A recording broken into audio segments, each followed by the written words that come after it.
Jack Thompson, milliardaire qui s'est fait tout seul, prévoit un mariage grandiose avec Emily Richardson, l'incarnation même de la haute société. Avec une pointe d'arrogance, il invite son ex-petite amie, Sarah Collins, pour étaler sa réussite. Mais son plan méticuleusement élaboré se retourne contre lui quand Sarah arrive accompagnée d'Ethan, son fils de 5 ans, dont la ressemblance frappante avec Jack provoque un véritable chaos. S'ensuit alors un parcours émotionnel fait de rédemption, de pardon et d'amour, tandis que Jack se confronte à son passé et découvre que la vraie richesse réside dans la famille qu'il a failli perdre. Il était tard dans l'après-midi dans l'immense penthouse de Jack Thompson. De grandes baies vitrées offraient une vue imprenable sur la ligne d'horizon de la ville, baignée par les derniers rayons dorés du jour. Le mobilier était épuré et moderne, table en verre, fauteuils en cuir et œuvres d'art minimalistes accrochées au mur. Le monde dans lequel Jack vivait à présent était élégant et parfait, à l'image de la vie qu'il s'était construite depuis ses années d'université. Il était un homme qui avait dépassé de loin les modestes ambitions qu'il nourrissait autrefois, lorsqu'il était un étudiant plein d'espoir. Désormais, à 31 ans, il était au sommet de sa carrière et fiancé à une femme qui correspondait parfaitement à son statut actuel. Jack se trouvait dans son bureau, une pièce dotée d'étagères en bois sombre où s'alignaient des livres sur le monde des affaires, des trophées et des plaques célébrant ses diverses réussites. Il s'installa dans un fauteuil en cuir coûteux, du genre qui ne grince pas lorsqu'on s'y adosse, et tourna son attention vers une pile d'invitations de mariage, posée sur le bureau en acajou. Chaque enveloppe portait une adresse écrite en calligraphie impeccable. Chaque nom sur la liste appartenait à une personne importante, PDG renommé, chirurgien célèbre ou investisseur fortuné. Aujourd'hui, il allait envoyer les dernières invitations, s'assurant que le public qui assisterait à son futur mariage avec Emily serait à la hauteur de l'événement. Emily était, à bien des égards, la partenaire idéale pour lui. Grande, élégante, posée. Elle portait des robes de créateur comme si elle était née dedans, savait exactement à quel vernissage se rendre et ne manquait jamais de charmer les associés de Jack lors de dîners somptueux. Il y avait chez elle une certaine froideur, une distance dans son regard quand Jack tentait d'aborder des sujets plus personnels, mais il préférait l'ignorer.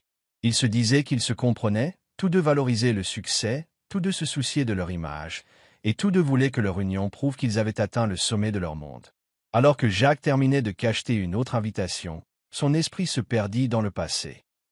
Les souvenirs de ses années d'université étaient de vagues fantômes qu'il évoquait rarement. Pourtant, ce jour-là, un souvenir refit surface, Sarah Collins. Elle avait été une étudiante boursière, vive et chaleureuse, qui étudiait la littérature. À l'époque, Jack n'était pas l'homme raffiné qu'il était devenu. Il avait de grands rêves, mais peu de moyens. Sarah ne s'était jamais souciée de son compte en banque. Elle était tombée amoureuse de son sourire spontané, de son ambition et de l'étincelle qui brillait dans ses yeux. Ils s'étaient aimés, d'un amour vrai et sincère. Mais lorsque la carrière de Jack commença à se profiler et que des opportunités se présentèrent, il s'en était allé. Il avait laissé derrière lui cette vie simple et modeste, sans même un regard en arrière. Sarah, avec sa gentillesse et sa compréhension infinie, s'était estompée comme une vieille photo dans sa mémoire.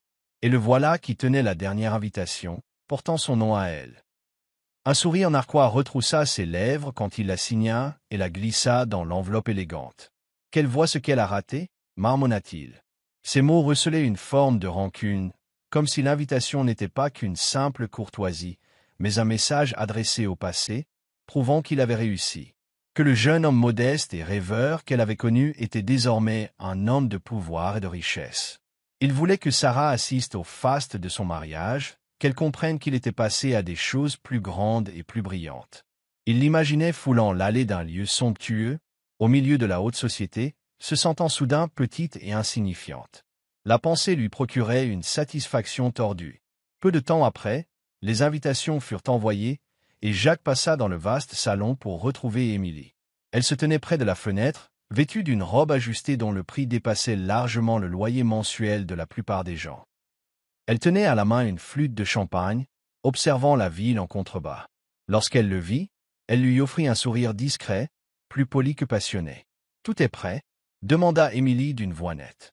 Elle prit une gorgée délicate de sa coupe, veillant à ne pas abîmer son rouge à lèvres. « Oui » répondit Jack en venant se placer à ses côtés. « Je viens d'envoyer les dernières invitations. » Émilie hocha la tête, peu intéressée par les détails. Je dois faire l'ultime essayage de ma robe de mariée mardi prochain, et le fleuriste nous retrouvera jeudi matin pour finaliser la décoration. Jacques savait que pour Émilie, tout ceci relevait de l'apparence. Ils n'avaient presque jamais abordé ensemble des sujets plus profonds, l'idée de la vie qu'ils partageraient au-delà des soirées mondaines, du beau logement et des fêtes scintillantes. Une fois, Jacques avait tenté de lui parler de son enfance, les repas simples, le petit jardin, les baskets usées qu'il portait gamin. Elle avait hoché la tête vaguement, avant de changer de sujet pour évoquer un gala de charité prévu la semaine suivante. Malgré tout, Jacques se persuadait qu'il s'agissait du prix à payer pour monter si haut. On doit laisser des choses derrière soi. Non loin de là, dans un quartier plus modeste, Sarah Collins se tenait dans sa petite cuisine. Le plan de travail était ébréché à certains endroits et le linoléum au sol avait perdu ses couleurs, mais l'appartement respirait la chaleur. Des photos de son fils Ethan recouvraient la porte du réfrigérateur. Ethan sur son tricycle, Ethan brandissant une peinture au doigt, Ethan souriant, le visage barbouillé de chocolat. Le garçon de 7 ans était la fierté de Sarah. Elle s'était accommodée des sacrifices qu'elle avait dû faire, notamment élever Ethan seul après le départ de Jacques. Elle n'avait pas envisagé de devenir mère célibataire, mais lorsque la vie lui avait mis des obstacles, Sarah avait tenu bon. Elle portait un chemisier simple, un jean, et avait relevé ses cheveux bruns en queue de cheval lâche. Son visage reflétait à la fois la fatigue et la douceur. Elle travaillait comme assistante dans une école élémentaire du quartier et donnait des cours particuliers pour arrondir ses fins de mois. Ce n'était pas une vie facile, mais elle la vivait honnêtement. Elle trouvait son bonheur dans les petits plaisirs. Le sourire d'Ethan lorsqu'elle venait le chercher à l'école, leur fou rire pendant le dîner, la tranquillité d'une routine, même modeste. Cet après-midi-là, elle entendit le clapet de la boîte aux lettres. Sarah alla regarder, s'attendant à y trouver des factures ou peut-être un catalogue. Au lieu de cela, elle découvrit une enveloppe épaisse, luxueuse, avec des lettres dorées en relief. Ses doigts glissèrent sur le papier lisse, son cœur battant un peu plus vite. L'adresse de l'expéditeur la fit s'immobiliser. M et Madame Thompson futurs mariés. Au début, elle pensa qu'il s'agissait d'un autre Thompson. Mais en retournant l'enveloppe, elle réalisa qu'elle provenait de Jacques Thompson lui-même. Prudemment, Sarah ouvrit l'enveloppe. Elle en sortit une invitation officielle au mariage imminent de Jacques. Elle s'adossa au comptoir de la cuisine, l'esprit envahi de souvenirs. Elle se revoyait lors des soirées étudiantes, des nuits passées à la bibliothèque, des promenades sous les feuilles d'automne, et le réconfort discret de poser sa tête sur l'épaule de Jacques en regardant de vieux films. Elle se souvenait à quel point il s'était aimé avec passion, et de la façon dont il était parti, trop occupé à courir vers la réussite pour attendre qu'elle le rejoigne. En lisant l'invitation, elle ressentit un mélange de confusion et de blessure, tempéré par la surprise. Pourquoi Jacques l'invitait-il? Après toutes ces années, qu'espérait-il en l'ayant près de lui, au milieu de ses convives distingués? Bientôt, son amie Lydia arriva. Lydia était infirmière et habitait l'immeuble voisin. Elle était à la fois pragmatique, chaleureuse et extrêmement protectrice envers Sarah. Elle entra dans l'appartement et aperçut aussitôt l'expression fermée de son amie et l'invitation posée sur la table. « Sarah, on dirait que tu as vu un fantôme, » dit Lydia en déposant son sac. « Qu'est-ce qu'il se passe? » Sarah Louis tended l'invitation in silence. Les yeux de Lydia parcoururent la carte brillante, et son visage se ferma. « Tu plaisantes? » grogna-t-elle. « Jacques Thompson t'invite à son mariage? » Sarah hocha la tête, en se mordillant la lèvre. « C'est ce qui est écrit, » répondit-elle d'une voix douce. Lydia secoua la tête, se penchant, coude sur la table. « Pourquoi ferait-il ça? Après toutes ces années, après t'avoir laissé tomber?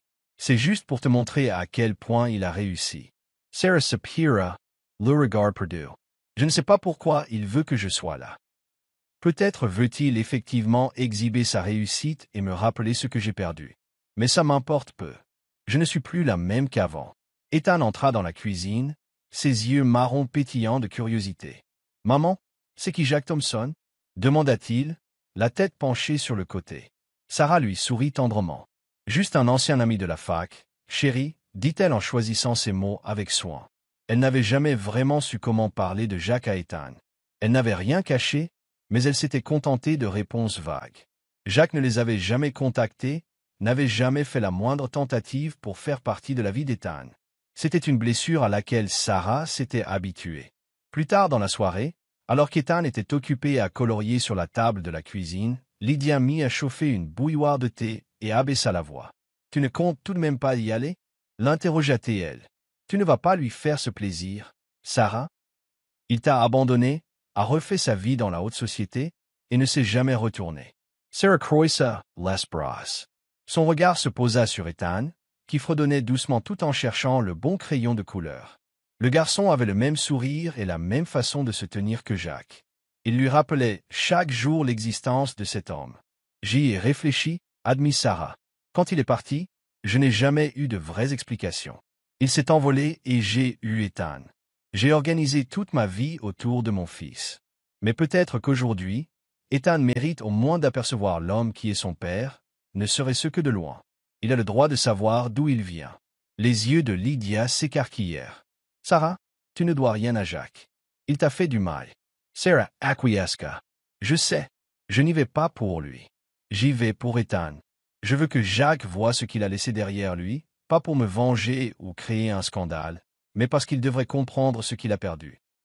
Peut-être qu'en voyant Ethan, il se rendra compte qu'il y avait mieux à faire que de tout miser sur la réussite. » Lydia posa une main sur celle de Sarah. « Tu es plus courageuse que moi, ma belle. Moi, je ne lui accorderai même pas une seconde de mon temps. Mais si tu penses vraiment que c'est mieux pour Ethan, je te soutiendrai. Promets-moi juste de protéger ton cœur. » Sarah lui offrit un petit sourire triste. « Je ne m'attends à rien, Lydia. J'ai tiré un trait, même si la blessure est encore là. Mais Ethan mérite de savoir qu'il a un père, même si c'est seulement de loin. Et si Jacques veut voir ce qu'il a laissé derrière lui, peut-être est-il temps qu'il ouvre les yeux pour de bon. » Elles restèrent silencieuses un moment, chacune perdue dans ses pensées. La décision était prise. Sarah irait au mariage, non pas comme une invitée cherchant à renouer, mais comme une mère déterminée à montrer au père de son enfant la vie magnifique qu'il avait abandonnée pour assouvir son ambition. Le jour du mariage arriva sous un soleil radieux. La cérémonie devait commencer en fin d'après-midi. Le lieu choisi était un domaine somptueux, un manoir bordé de jardins à la française, de fontaines en marbre et doté d'une salle de bal ornée. Tout respirait la richesse, le pouvoir et la haute société. Les invités élégants arrivaient dans de belles voitures. Les femmes portaient des robes de créateurs, les hommes arboraient des costumes taillés sur mesure. Des compositions florales roses, lisses, orchidées ornaient chaque recoin. Un quatuor à cordes jouait en sourdine, ajoutant une touche de raffinement à l'ambiance. Jacques se tenait à l'entrée de la salle de bal, accueillant les convives à leur arrivée. Il portait un smoking ajusté qui mettait en valeur ses épaules larges et son allure assurée. Ses cheveux étaient impeccablement coiffés et ses chaussures vernies brillaient sur le sol en marbre. Il passait de groupe en groupe, serrant des mains, souriant, conscient que tous les regards étaient braqués sur lui. Il était le marié, un homme au succès exemplaire, à l'aube d'une nouvelle page triomphante de son existence. Pendant ce temps, dans une pièce attenante, Émilie finissait de se préparer face à un miroir doré. Sa robe de mariée était un chef-d'œuvre de soie et de dentelle. Elle était sublime, mais son regard restait lointain. Déjà, elle s'imaginait en une des magazines de la haute société, tirant profit de cette union pour renforcer son statut. L'amour, à ses yeux, était plus un accessoire commode qu'une nécessité. Alors que la cérémonie allait commencer, Jacques parcourut la grande salle du regard, se gorgeant de l'admiration qui l'entourait. Au moment où il se sentait entièrement sûr de lui, son attention fut attirée par les grandes portes au fond de la salle. Elles s'ouvrirent sans bruit, laissant apparaître une femme qu'il n'avait pas revue depuis presque 10 ans. Sarah Collins. Elle portait une robe simple, bleu marine, et avait l'air nerveux mais résolu, le menton légèrement relevé comme pour affronter d'éventuels jugements. À ses côtés se tenait un petit garçon d'environ 7 ans, qui lui tenait la main en observant la salle d'un regard émerveillé. Le cœur de Jacques manqua un battement. Il l'avait invitée, mais une partie de lui ne s'attendait pas à ce qu'elle vienne. Il s'était imaginé qu'elle déclinerait, ne voulant pas l'affronter. Et pourtant, elle était là, et pas seule. Son regard se porta aussitôt sur le garçon. Il ressentit une étrange familiarité, ses yeux, sa manière de se tenir. Jacques fut renvoyé à ses propres photos d'enfance. La ressemblance était troublante. Autour d'eux, un murmure se propageait, subtil comme un léger souffle dans un champ d'herbe haute. Les convives se jetaient des coups d'œil intrigués. Qui était cette femme? Qui était cet enfant? Pourquoi Jacques semblait-il si pâle? Jacques tenta de reprendre contenance. Il savait qu'il devait dire quelque chose à la famille d'Émilie, à ses propres parents, qui le regardaient maintenant fixement. Forçant un sourire, il souffla à son témoin. « Je reviens tout de suite. » Sans attendre de réponse, il s'avança dans l'allée, serpentant entre les rangées d'invités, ses chaussures laquées résonnant sur le marbre. À l'arrière de la salle, il rejoignit Sarah, qui s'était mise sur le côté, près d'une rangée de chaises en bois sculpté. Le garçon serrait encore sa main, jetant un regard curieux à Jacques. Le visage de Sarah paraissait calme, mais Jacques y lisait l'effort fourni pour maîtriser son émotion. Son propre sourire resta figé, dépourvu de chaleur. « Sarah, dit-il d'une voix tendue, tu es venue. » Sarah hocha la tête. « Tu m'as invité, Jack. »« Je suis là. » Le regard de Jacques tomba sur le petit garçon. La ressemblance sautait aux yeux, il ne pouvait pas le nier. La confusion et l'angoisse nouèrent son estomac. Tout devait être parfait aujourd'hui, et voilà qu'il se retrouvait face à un fantôme du passé et à un enfant qui lui ressemblait. Non, était-ce possible? Avant même qu'il ne puisse formuler une autre pensée, quelques invités s'approchèrent pour écouter. Jacques réalisa qu'il avait besoin d'intimité. Il guida rapidement Sarah et le garçon vers un couloir menant au jardin. Ils s'éloignèrent des oreilles indiscrètes et se retrouvèrent derrière un grand massif de roses. « Qui est cet enfant ?» demanda Jacques, la voix basse mais impatiente. Sarah le toisa avec calme. « Il s'appelle Ethan, » répondit-elle en posant une main protectrice sur l'épaule du garçon. « C'est mon fils. » Jacques déglutit, jetant un regard à Ethan, qui observait maintenant un pétale de rose avec curiosité. « Ton fils ?» répéta Jacques d'une voix tremblante. « Sarah, qu'est-ce que ça signifie? Pourquoi tu l'amènes ici, à mon mariage? Tu cherches à créer un scandale ?» Les yeux de Sarah lancèrent un éclair de colère, mais sa voix resta posée. « Un scandale? Je ne suis pas venu pour gâcher ta fête, Jacques. C'est toi qui m'as invité. Après toutes ces années, je me suis dit qu'il était temps que tu apprennes que tu as un fils. » Jack sentait son cœur s'emballer. Des souvenirs revinrent, la fin de leurs études, les disputes lorsqu'il avait commencé à décrocher des opportunités, son départ sans un regard. Il n'avait jamais imaginé qu'un enfant puisse être né de cette histoire. « Mon fils » balbutia-t-il, ébranlé. « Ce n'est pas possible. Si c'est vrai, pourquoi me le dire seulement maintenant? » Sarah resta d'un calme glacial. « Parce que tu n'as jamais cherché à savoir, Jacques. Tu n'as jamais appelé, jamais fait un pas vers moi. Je t'ai écrit une ou deux fois, mais tu étais déjà parti à la conquête du succès. Je ne pouvais pas t'obliger à être père. » Jacques se sentait oppressé. Son « jour parfait » se trouvait soudain menacé. Il jeta un œil vers Ethan, qui examinait toujours la rose. Il remarqua ensuite les convives rassemblés un peu plus loin, l'effervescence liée au début imminent de la cérémonie, la musique du quatuor. « Je veux des preuves, » déclara Jacques, croisant les bras en signe de défense. « Je ne te laisserai pas ruiner cette journée sans preuves. » L'âme de Sarah s'y contracta. « Tu auras toutes les preuves que tu voudras après aujourd'hui. Je ne suis pas là pour crier ton secret sur tous les toits. Je suis venu parce que tu m'as invité, et je me suis dit qu'il était temps que tu saches pour Ethan. Qu'il sache qui tu es. » Ethan tira légèrement la main de Sarah. « Maman, » murmura-t-il, « tout va bien ?» Sarah se pencha vers lui et lui caressa les cheveux. « Tout va bien, mon chéri. On discute de trucs de grands. » Jacques les regarda, frappé par la tendresse de cette scène. Il se souvint de la bienveillance et de la patience que Sarah avait toujours eue à son égard, jadis. Un pincement de regret le saisit. La vie était-elle vraiment faite d'autre chose que de contrats et de négociations? Au loin, on percevait les tintements de verre, les notes du quatuor. Les invités devaient se demander où était passé le marié, et Émilie était probablement en train de s'impatienter. Jacques savait qu'il devait revenir. Il ne pouvait se permettre de tout gâcher. « Écoute, » lança-t-il d'une voix plus posée, « si tu dis vrai, on réglera ça plus tard, après le mariage. Mais je ne veux pas que tu fasses de vagues, pas que tu racontes quoi que ce soit à qui que ce soit. Reste discrète, compris ?» Sarah le regarda droit dans les yeux. « Je ne suis pas venu pour faire un scandale, et tu le sais bien. Je ne suis pas comme ça, Jacques. Je ne dirai rien. Mais je ne veux pas non plus que tu fasses comme si Ethan n'existait pas. On en parlera après la cérémonie, si c'est ce que tu veux. Mais je ne partirai pas avant que tu l'aies reconnu, au moins en ton fort intérieur. » Sur ce, Sarah prit la main d'Ethan et retourna vers les sièges du fond, là où personne ne les remarquerait vraiment. Ils s'assirent tranquillement et attendirent le début de la cérémonie. Sarah gardait le visage impassible, malgré sa peine. Elle n'était pas là pour saboter la fête. Elle avait simplement accompli ce qu'elle s'était fixé, montrer à Jacques qu'il avait un fils. De son côté, Jacques regagna la cérémonie, prenant place près de l'officiant. Émilie apparut à son tour, descendant l'allée avec un sourire maîtrisé. Elle était superbe et parfaitement assortie à sa vie parfaite.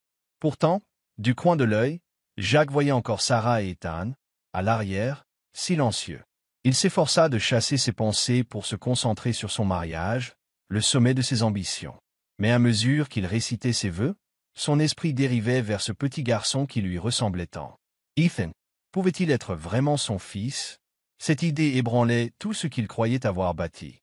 Il refoula son trouble, se promettant de demander un test, de découvrir la vérité. Et si c'était vrai, que ferait-il alors? Pour le moment, les invités souriaient, certains essuyaient une larme, tandis qu'Émilie et Jacques s'échangeaient leur consentement. Les flashs crépitaient, le quatuor jouait doucement. Aux yeux de tous, l'union était parfaite. Seuls Jacques et Sarah savaient qu'au-delà des apparences, un nouveau chapitre bien plus complexe venait de s'ouvrir, un chapitre qui ne disparaîtrait pas lorsque la fête se terminerait. Pendant ce temps, au dernier rang, l'enfant qui ressemblait tant à Jacques observait la scène, sans se douter qu'il venait de devenir l'élément perturbateur d'une journée soigneusement orchestrée pour être sans fausse note. De grands rayons de soleil oblique traversaient les hautes fenêtres, baignant la salle d'une lumière chaude et dorée. Les invités, vêtus de leur tenue de cérémonie, étaient installés en rangées impeccables sur le sol de marbre. Un quatuor à cordes jouait à l'avant, ses notes aériennes emplissant l'air d'une ambiance solennelle. La scène frisait la perfection, jusqu'à ce qu'elle éclate en morceaux. Émilie se tenait devant l'autel dans sa robe immaculée, beauté et précision incarnées. Son regard était fixé sur Jacques, tandis que l'officiant s'apprêtait à prononcer les mots finaux de la cérémonie. Les appareils photos étaient braqués, tout le monde attendait l'instant où ils deviendraient mari et femme.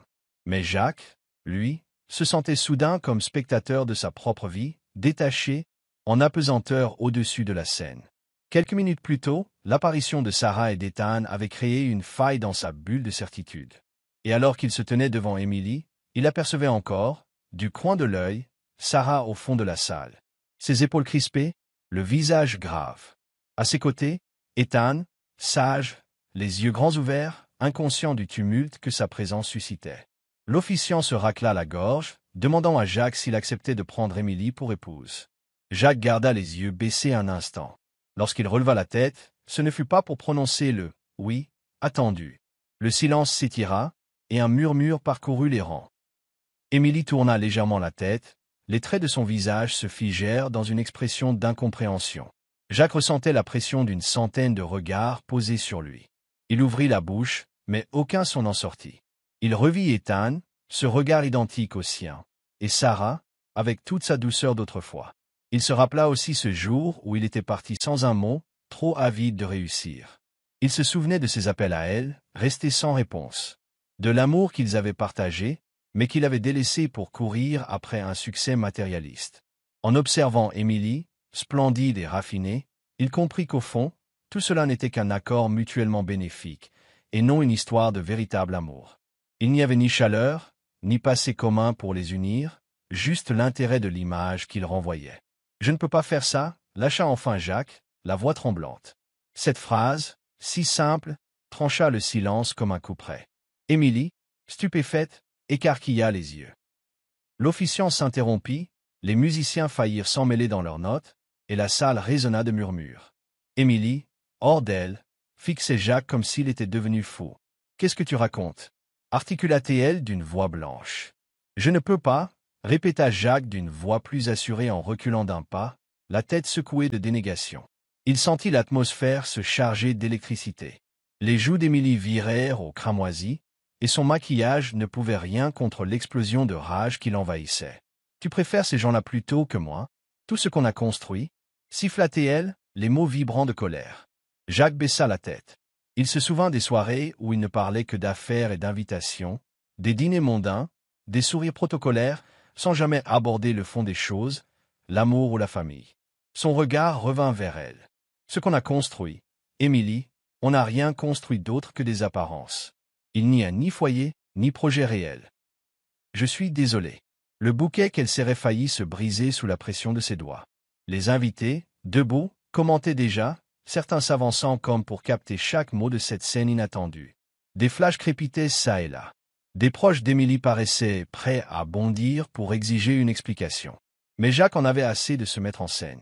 Sans autre mot, il fit demi-tour et remonta l'allée, ignorant les exclamations sahuries de ses proches, les regards outrés de la crème de la crème.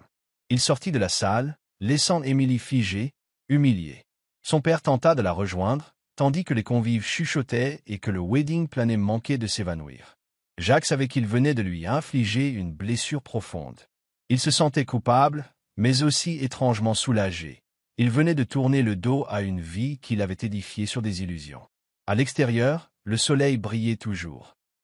Il aperçut Sarah qui quittait déjà le jardin en direction du parking. Ethan trottinait à côté d'elle, incertain de ce qui venait de se passer.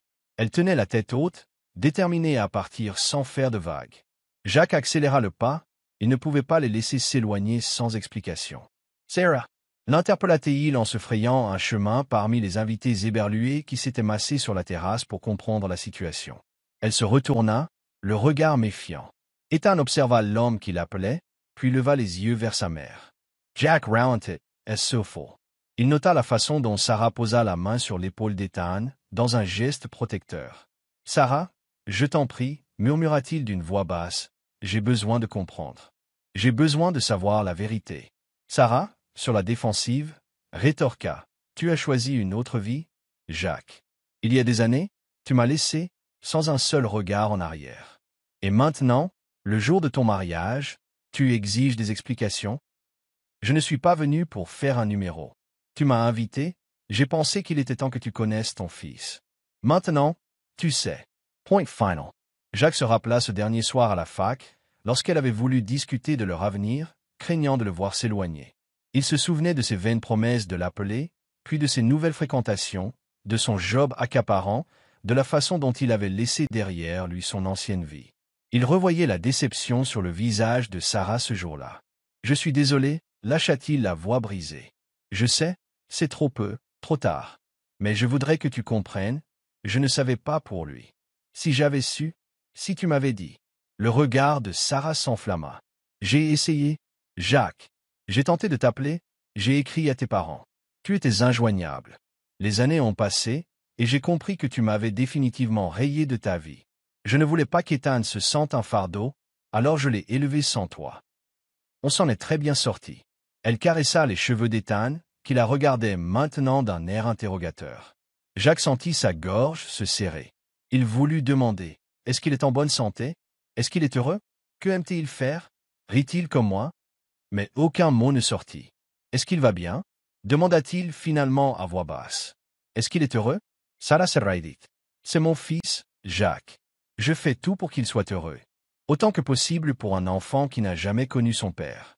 Il est gentil, plein de vie, et il n'a pas besoin de toi pour ça. » Jacques sentit las larmas monter. Il regretta d'avoir raté ses premiers pas, ses premières paroles, ses anniversaires. Toutes ces choses irrémédiablement perdues. Il vit Sarah qui s'éloignait déjà vers le parking, décidée à la suivre. « Attends, » l'implora-t-il. « Je sais que je n'ai aucun droit, mais laisse-moi te parler, comprendre. Laisse-moi au moins quelques minutes. S'il te plaît. » Sarah hésita, jetant un regard à Ethan.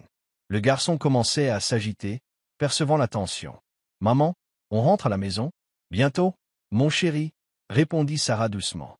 Elle se tourna vers Jacques, soupira. « Tu viens de foutre en l'air ton mariage, sous les yeux de tout le monde. Tu ne crois pas que tu devrais aller t'expliquer avec ta future épouse? » demanda-t-elle d'un ton presque moqueur. Jacques secoua la tête. « Je laisse tout ça derrière moi, » fit-il simplement. « Je ne peux pas épouser quelqu'un pour de mauvaises raisons.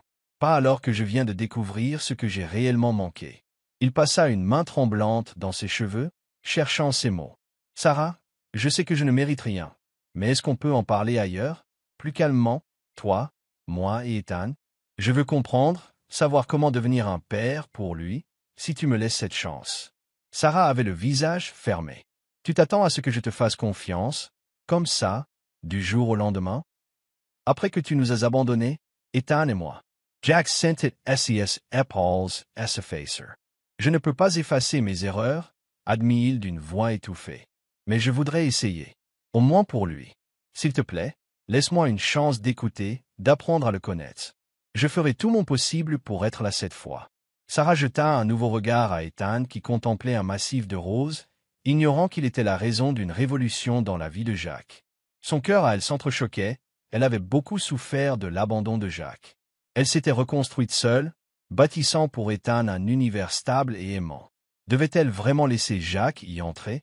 Pourtant, n'avait-elle pas toujours pensé que son fils méritait de connaître son père? Peut-être Ethan pourrait-il gagner quelque chose à tisser un lien avec lui. Après tout, Jacques paraissait sincère, ou du moins bouleversé. On se retrouve demain, lâcha-t-elle finalement. Il y a un petit café près du parc, où Ethan aime jouer. Viens demain l'après-midi. On discutera? Rien de plus. Sa voix se fit plus ferme. Et, Jacques, ne lui fais pas de mal. Si tu vienes, tu devras probar que tu es sincere. Je refuse qu'Ethan s'attache à quelqu'un qui va disparaître encore une fois. Jacques hocha la tête, soulagé. Merci, murmura-t-il. Je te promets de faire de mon mieux. Sur ce, Sarah attrapa la main d'Ethan et s'éloigna. Jacques les regarda partir, le cœur lourd de regrets mêlé d'une étincelle d'espoir. Pour la première fois depuis des années, il voyait clairement ce qui comptait réellement. Il ignorait encore comment se frayer un chemin vers cette nouvelle vie, mais il savait qu'il devait essayer. Dans la salle de réception, on entendait encore le vacarme de la cérémonie annulée. La famille d'Émilie, furieuse, réclamait des explications, tandis que les convives s'interrogeaient, le wedding plané était au bord de la crise. Mais plus rien n'avait d'importance aux yeux de Jacques. Il avait quitté son mariage, rompu avec la façade impeccable qu'il s'était inventée. À présent, il cherchait quelque chose de vrai.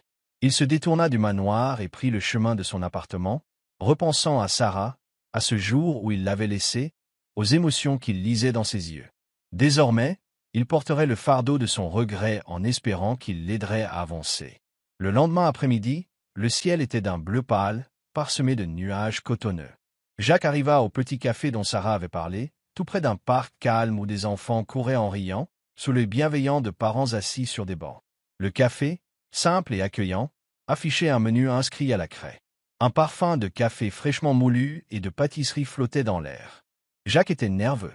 Il portait une chemise et un pantalon sobre, loin de ses habituels costumes de grand patron. Il se sentait décalé, peu sûr de lui, d'une façon qu'il n'avait pas ressentie depuis longtemps. Prenant une grande inspiration, il entra et balaya la salle du regard.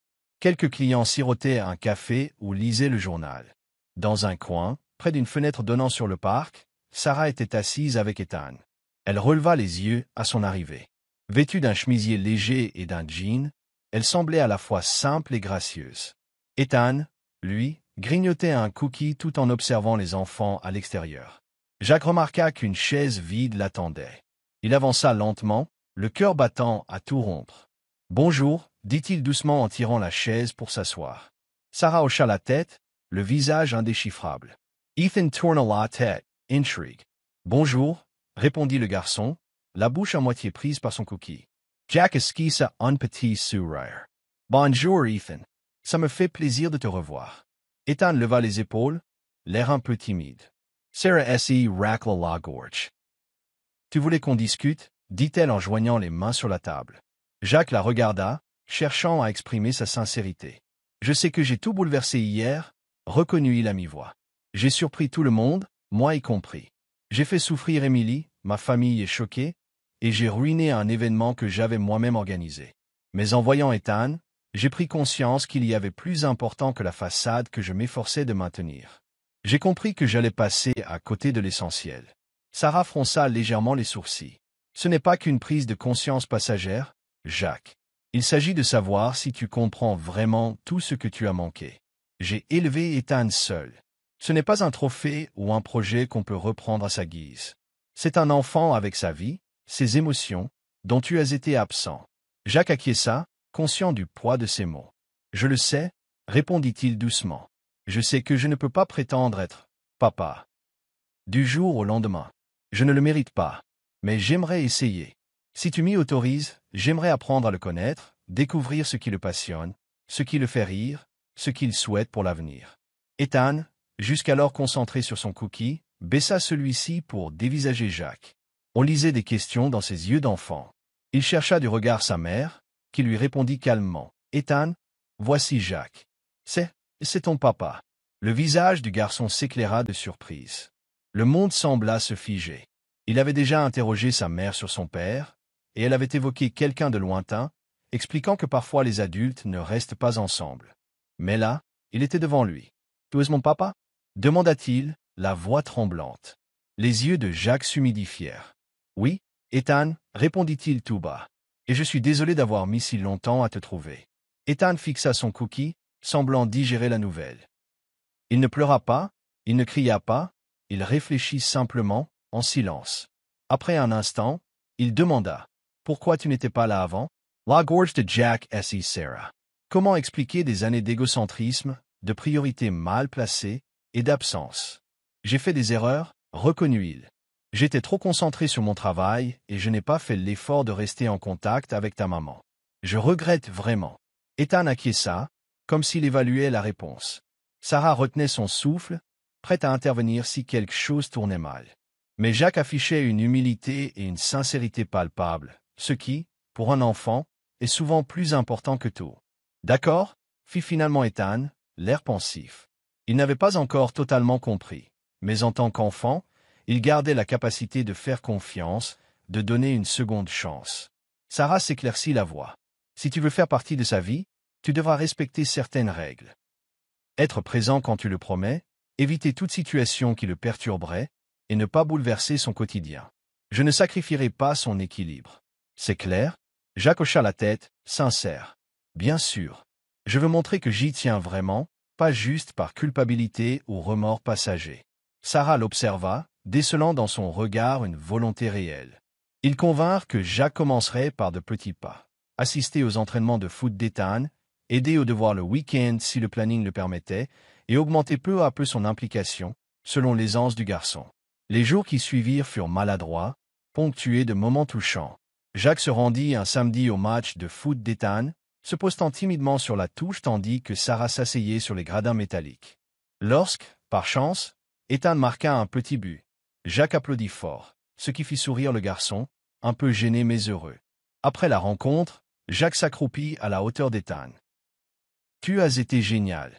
J'ai adoré te voir jouer. » Ethan, tout transpirant, sourit timidement et lui lança un regard reconnaissant. Progressivement, Jacques entreprit de soutenir Ethan dans ses devoirs. Assis à la petite table de la cuisine de Sarah, ils déchiffraient ensemble des exercices de maths ou des lectures. Jacques découvrit qu'Ethan adorait les histoires, qu'il était curieux de tout et qu'il posait 1000 questions. Petit à petit, ils passèrent de la gêne initiale à une complicité naissante. Jacques saisissait l'occasion de partager des choses simples, un puzzle, un livre sur les planètes, un jeu de société. Chacune de ces activités renforçait leur lien. De son côté, Sarah restait en retrait, protégeant son fils, tout en laissant Jacques apprendre à être père. Elle avait construit un mur émotionnel autour d'elle. Jacques l'avait abandonnée, et aujourd'hui, même s'il semblait avoir changé, elle restait sur ses gardes. Parfois, elle questionnait Jacques pour tester sa sincérité. Un après-midi, après qu'ils eurent travaillé sur un exposé sur les volcans, elle lui demanda de venir discuter sur le balcon. Le ciel se teintait d'orange alors que le soleil déclinait. Elle croisa les bras, le regard sérieux. « Tu t'en sors bien avec Ethan. Je le vois s'ouvrir à toi, et c'est très positif. Mais je dois savoir si c'est sérieux, Jacques. Si, le jour où ton boulot t'appelle ailleurs, ou si nous sommes en désaccord, tu resteras malgré tout. » Jacques s'appuya contre la rambarde, prenant le temps de réfléchir. Il ne voulait plus se contenter de belles paroles. « Je ne peux pas dire l'avenir, reconnut-il enfin. Mais je sais une chose, j'ai laissé mon ambition me dominer une fois, et j'ai tout perdu. Je croyais que la réussite, c'était l'argent, la réputation. Maintenant, je réalise que sans amour, tout ça ne vaut rien. » Il marqua une pause, rivant son regard dans celui de Sarah. « Je regrette de t'avoir laissé, d'avoir raté l'enfance d'Ethan. Je ne peux pas rattraper ces moments, mais je peux être là maintenant, l'aider à grandir, lui montrer qu'il compte pour moi. » Sarah détourna légèrement le visage pour dissimuler l'émotion qui la gagnait. Elle se souvenait de toutes ces années où elle avait dû assumer, seule le rôle de père et de mère. Malgré sa rancéure, Elle voyait que Jacques faisait preuve de patience et d'honnêteté. « Je ne te faciliterai pas la tâche, » répondit-elle d'une voix adoucie mais ferme. « On a nos habitudes, notre stabilité. Tu t'y intègre ou tu pars, mais je ne chamboulerai pas tout pour toi. » Jack acquiesça. « Je comprends. Je ne demande pas de privilèges, juste le droit de m'investir. » Ils regagnèrent l'intérieur. Ethan, souriant, vint présenter son dernier dessin, une fusée traversant un ciel étoilé. Jacques lui posa des questions sur les planètes et les extraterrestres dessinés. Ils discutèrent avec enthousiasme. Sarah, les observant, se surprit à ressentir un soulagement mêlé d'espoir. Peut-être Jacques était-il vraiment en train de changer. Les semaines se transformèrent en mois, et Jacques gagna peu à peu sa place dans la vie d'Ethan. Il assistait à ses matchs, l'emmenait au musée, l'aidait à découvrir ses passions. Il se montrait aussi attentionné envers Sarah, tentant de réparer, pas à pas, la confiance qu'il avait détruite. Il proposait parfois d'aider pour les courses ou de bricoler dans l'appartement, sans forcer. Leur conversation s'approfondissait, évoquant tour à tour les études d'Ethan, les souvenirs du passé et l'avenir. Un samedi, Jacques organisa une sortie surprise au zoo. Il frappa à la porte de Sarah, vêtue d'un jean et d'un polo, tenant 3 billets d'entrée. « On va au zoo ?» s'exclama Ethan, débordant d'enthousiasme. Sarah le regarda, un sourcil relevé, mais elle ne pouvait ignorer la joie de son fils. « D'accord, allons-y », finit-elle par dire. Au zoo, Ethan passa d'un enclos à l'autre, s'émerveillant devant les girafes, manchots et lions. Jacques le hissa pour qu'il voie mieux les animaux, tandis que Sarah, à la fois souriante et prudente, suivait la scène. À l'heure du pique-nique sur l'herbe, ils rirent tous les trois, profitant d'un moment rare où ils ressemblaient à une famille. Au fil du temps, Ethan se mit à appeler Jacques « papa » avec plus d'aisance. Chaque fois, le cœur de Jacques se remplissait de reconnaissance, mêlé au regret de ne pas avoir été présent plus tôt. Il était résolu à ne plus perdre une seule seconde. Un soir, après une séance de devoirs réussie où Ethan avait enfin compris un problème de maths complexe, Sarah proposa un thé à Jacques avant qu'il ne rentre chez lui. Ils s'installèrent à la table de la cuisine, tandis qu'Ethan terminait un puzzle dans le salon. Le bruit discret des pièces de puzzle qui s'emboîtaient leur servait de fond sonore. « Merci de ne pas avoir abandonné », murmura Sarah, le regard tourné vers Ethan. « Il est heureux de t'avoir près de lui. Tu lui fais du bien, et je dois admettre que c'est positif. » Jack posa sa tasse. « Emile, je te suis reconnaissant de me laisser cette chance. Je veux poursuivre dans cette voie. » Sarah conserva son expression méfiante, bien que sa voix fût plus douce. « Ne me fais pas de promesses en l'air. Continue juste à être là, à t'impliquer. C'est tout ce qui compte. » Jack acquiesça. Il savait que les actes parlaient plus que les mots. Il assista encore plus régulièrement aux matchs, aida pour les devoirs, emmena Ethan découvrir des endroits nouveaux, en maintenant l'équilibre de leur routine. En parallèle, quelque chose se ranimait entre Jacques et Sarah. Sans le prévoir, ils se retrouvaient sur le chemin de leur ancienne complicité. Bien sûr, Sarah gardait des réserves, mais elle voyait le changement réel en Jacques. Le voir s'intéresser sincèrement à Ethan, rire avec lui, prendre des nouvelles de ses petits bobos, tout cela la touchait. Elle ne pouvait pas nier la flamme qui renaissait en elle. Au fil des mois, le visage de Jacques se transforma. Son regard était moins dur, sa voix plus douce. Même son appartement glacé et luxueux ne lui plaisait plus autant. Il découvrit que la véritable réussite n'était pas l'accumulation de biens, mais la création de liens. Un soir, alors qu'Ethan était dans sa chambre, Sarah et Jacques parlèrent à cœur ouvert dans le salon. Elle l'interrogea sur son quotidien, ses projets. Il s'excusa encore, expliquant combien il regrettait tout le temps perdu. À ce moment-là, Sarah aperçut chez lui la même sincérité, la même flamme qui l'avait fait tomber amoureuse pendant leurs années d'université. « J'ai jamais cessé de t'aimer », lâcha-t-il d'une voix brisée. « Je me suis perdu en route, pensant que l'argent et le statut me suffiraient. Mais sans toi, sans Ethan, tout est vide. » Sarah serra les bras contre elle, le cœur battant la chamade. « Jacques, on n'est plus les mêmes. Tu es parti, tu nous as laissés. »« Je le sais, » dit-il en se rapprochant doucement. « Mais j'ai changé. J'ai compris que le succès, c'est être présent pour ceux qu'on aime. Je veux être là pour toi et pour notre fils. » Elle le fixa, les larmes aux yeux. Elle aurait pu se fermer, refuser tout net. Mais le temps et la patience de Jacques, sa persévérance auprès d'Ethan, avaient entamé ses défenses. « Je ne veux pas qu'il souffre, » souffla-t-elle. Je ne me relèverai pas si tu nous laisses encore. Jacques secoua la tête. Je ne partirai plus. Tu peux prendre tout le temps dont tu as besoin pour me croire. Ils furent interrompus par Ethan qui sortit de sa chambre, tout fier de son dernier dessein. Mais dans l'air flottait désormais une promesse de renouveau. Pas question de précipiter les choses, mais il pouvait avancer, jour après jour, vers quelque chose de plus solide. Avec le temps, Jacques quitta même son immense pontouse pour un logement plus proche de Sarah et Ethan. Il réorganisa ses priorités, travaillant certes, mais réservant du temps pour emmener Ethan à ses entraînements, s'occuper de petits projets scolaires et partager de simples moments quotidiens. Il découvrit la joie de s'endormir, l'âme en paix, après avoir raconté une histoire à son fils. Finalement, après des mois de reconstruction, Jacques se mit à genoux un soir, dans le petit jardin derrière la maison de Sarah. Sous la lumière douce de quelques guirlandes, il sortit un écrin discret. Sarah, surprise, porta la main à sa bouche. « Sarah, tu sais tout ce qu'on a traversé. Je t'ai fait souffrir et je m'en veux, mais tu m'as donné une deuxième chance. Tu m'as laissé connaître Ethan, et vous êtes devenu ma raison de vivre. Veux-tu m'épouser? Partager officiellement ce chemin ?»